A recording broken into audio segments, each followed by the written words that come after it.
নমস্কার বন্ধুরা, আমি প্রিয়াঙ্কা। আমার নতুন একটা ব্লগে তোমাদের সকলকে স্বাগত জানাই। আবারও হাজির হয়েছি দুপুরের কিছু নিত্য নতুন রেসিপি নিয়ে। কম বেশি অনেকেই আমরা বাঙালি খাবার দাবার ছাড়াও আরও অন্যান্য স্টেটের খাবার দাবারগুলো ভীষণ পছন্দ করি।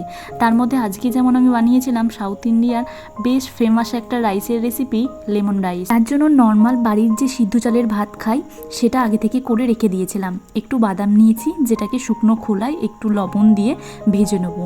সঙ্গে 1 চামচ ছোলার ডাল আর 1 চামচ বিউলির ডালও নিয়েছি। এগুলোকেও লবণ দিয়ে একটু ভেজে নেবো। একটা লেবু, 2টো কাঁচা লঙ্কা আর কয়েকটা কারি পাতা নিয়েছি। কারি পাতা তুলতে গেছিলাম ব্রেকফাস্ট করেই, তো তখন এক প্রতিবেশীর সঙ্গে দেখা এখানে। তার সঙ্গে মাঝে মাঝে বেশ কথা হয়। ওনার সঙ্গে একটু গল্পগুজব সেরেই ফিরে এসে ঝটপট স্নান করে রান্নাঘরে গিয়ে প্রথমেই শুরু করে দিলাম বাদাম ভাজা আর এই ছোলার ডাল আর বিউলির ডাল ভেজে নিয়েছি। অনেকেই অনেক রকমভাবে হয়তো লেমন রাইস বানাও, তবে একবার 2 কোয়া রসুন ব্যবহার করে লেমন রাইসটা বানিয়ে দেখো, খেতে ভীষণই সুন্দর হয়। 2 কোয়া রসুন থিতো করে নিয়েছি আর একটা লেবু নিয়েছিলাম, সেটাকে অর্ধেক করে কেটে নিয়েছি। কড়াইতে সর্ষের তেল দিয়ে প্রথমে রসুন ফোড়নে দিয়েছি, তারপর সর্ষে, কাঁচা লঙ্কা, কারি পাতা একটু হালকা করে ভেজেই বাদাম আর যে ছোলার ডাল, বিউলির ডাল ভেজে রেখেছিলাম সেটা দিয়ে একটু নেড়েচেড়ে ভেজে নিয়ে আগে থেকেই করে রাখা সিদ্ধ চালের ভাত দিয়ে দেবো। সাধারণত সাউথ ইন্ডিয়ায় ব্রেকফাস্টে এই ধরনের লেমন রাইস ঠেলা গাড়িগুলোতে বিক্রি হয়। আর ওরা ওখানকার সিদ্ধ চাল বলতে কাবেরি রাইস বলে একটা রাইস পাওয়া যায়, ওই রাইসটাই ব্যবহার করতো, যেটা আমাদের এখানে নর্মাল মিনিকাট চালেও তোমরা করতে পারো। ভাতের মধ্যে সামান্য একটু হলুদ, পরিমাণ মতো লবণ, ভেজে রাখা বাদাম, ছোলার ডাল, বিউলির ডাল, কারি পাতা, সামান্য একটু লেবুর রস আর অল্প একটু আমি চিনি দিয়েছি। চাইলে তোমরা এটাকে স্কিপও করে দিতে পারো চিনিটাকে। এবারে সমস্ত কিছু ভালো করে মিশিয়ে নিতে হবে। শেষে আরও একটু বাদাম, ছোলার ডাল, বিউলির ডাল এগুলো বাঁচিয়ে রেখেছিলাম, কারণ একদম শেষে একটু ব্যবহার করলে ক্রাঞ্চিনেসটা বেশ বজায় থাকে। নামিয়ে আরও বেশ কিছুটা লেবুর রস আর পরিমাণ মতো লবণ দিয়েছি। আমার লবণটা একটু কম বলে মনে হচ্ছিল।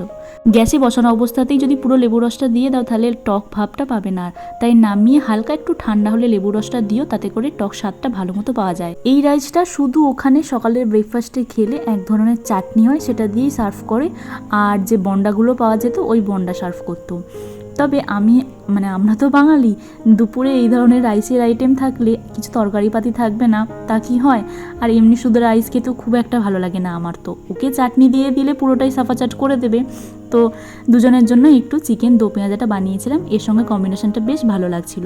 চিকেন দো পেঁয়াজের জন্য বেশ কয়েকটা পেঁয়াজ, টমেটোর অর্ধেকটা আর ক্যাপসিকামেরও অর্ধেকটা কিউব করে কেটে নিয়েছি। কয়েক কোষা রসুন একটু থেঁতো করে নিয়েছি রাফলি, আর একটা পেঁয়াজ ছোটো ছোটো করে কুচি করে নিয়েছি। এই চিকেন দো পেঁয়াজা ঘরোয়াভাবে রান্না হলেও খেতে রেস্টুরেন্টের মতোই দুর্দান্ত স্বাদের হয়। তার কারণ হচ্ছে এই ভাজা মশলা। তার জন্য 1 চামচ জিরে, 1 চামচ গোলমরিচ, 1 চামচ ধনে, কয়েকটা ছোট এলাচ আর 2টো শুকনো লঙ্কা একটু শুকনো খোলায় ভেজে নিয়েছি। কড়াইতে সর্ষের তেল দিয়ে ছোটো ছোটো করে কুচি করে রাখা পেঁয়াজ, 2টো তেজপাতা আর কিউব করে কেটে রাখা ক্যাপসিকাম, টমেটোর বীজগুলো ফেলে দিয়েছিলাম, আর কয়েকটা পেঁয়াজ যেগুলো কিউব করে কেটে রেখেছিলাম সেগুলো হালকা করে ভেজে নিয়েছি। মাংস নিয়েছি 400 গ্রাম মতো। টক দই দিয়ে একটু ম্যারিনেট করে রাখবো, তার জন্য 3 চামচ মতো টক দই নিয়েছি। একটু হলুদের গুঁড়ো, কাশ্মীরি লাল লঙ্কার গুঁড়ো, যে ভাজা মশলাটা তৈরি করে রেখেছিলাম ওটাকে একটু দানা দানা মতো গুঁড়ো করেছি। একদম ফাইন গুঁড়ো করে দেবে না। তো এই মশলার সঙ্গে দইয়ের সঙ্গে ভালো করে মিশিয়ে মাংসের সঙ্গে ম্যারিনেট করে নেবো। এছাড়া এক্সট্রা আর কোনো রকম মশলা লাগবে না।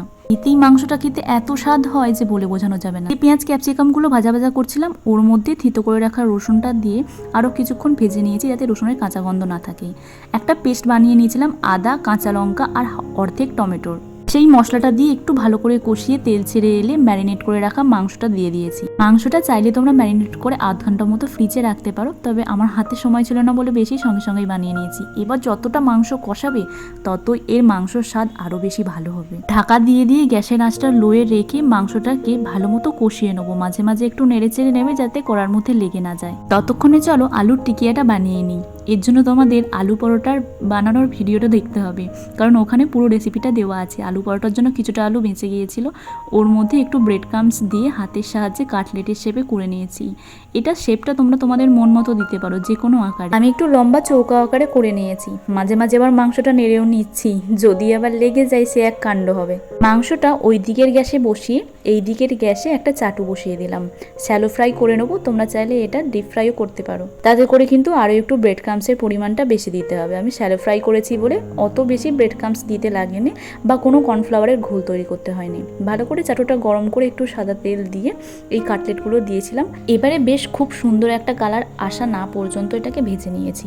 রেস্টুরেন্টের মতোই দুপুরের লাঞ্চের মেনুটা একটু স্টার্টার দিয়ে শুরু হলে বেশ ভালোই হয়। আর আলু পরোটার আলুটা বেঁচে গেছিলো, তাই এই আলু টিকিয়াটাও বানিয়ে নিলাম। সে যে মাংসটা বসানো ছিল, মশলা থেকে ভালো মতো তেল ছেড়ে গেছে, ভালো মতো কষানোও হয়ে গেছে, মাংসটা প্রায় সিদ্ধই হয়ে গেছে।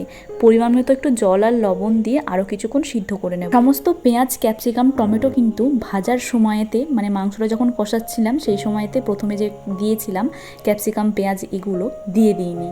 যখন একদম মাংসটা হয়ে যাবে, নামানোর ঠিক 2-3 মিনিট আগে এরকমভাবে পেঁয়াজ, ক্যাপসিকাম, টমেটো আর যে ভাজা মশলাটা বানিয়ে গেছিলাম সেটা দেবে। লো আঁচে ঢাকা দিয়ে আরও 2-3 মিনিট মতো এটাকে ফুটিয়ে নেবে। এর যে ক্রাঞ্চিনেসটা তখনও বজায় থাকবে, মুখে পড়লে খাবার সময়তে বেশ ভালো লাগে। তোমরা কে কে বাড়িতে চিকেন দো পেঁয়াজা বানিয়েছো? যদি কেউ বানিয়ে থাকো অন্যরকমভাবে, তাহলে অবশ্যই আমাকে সেই রেসিপিও শেয়ার করো কমেন্ট বক্সে। সমস্ত কিছু রেডি, দুপুরের লাঞ্চ বেশ জমজমাট ছিল। আজকে তার পছন্দের এই লেমন রাইস আর চিকেনের রেসিপিটা ছিল, তার তো দিল বেশ গার্ডেনই ছিল। আজ তবে ভিডিওটা এখানেই শেষ করছি। ভিডিওগুলো ভালো লাগলে অবশ্যই আমার চ্যানেলটিকে সাবস্ক্রাইব করতে ভুলো না। দেখা হচ্ছে পরের ভিডিওয়।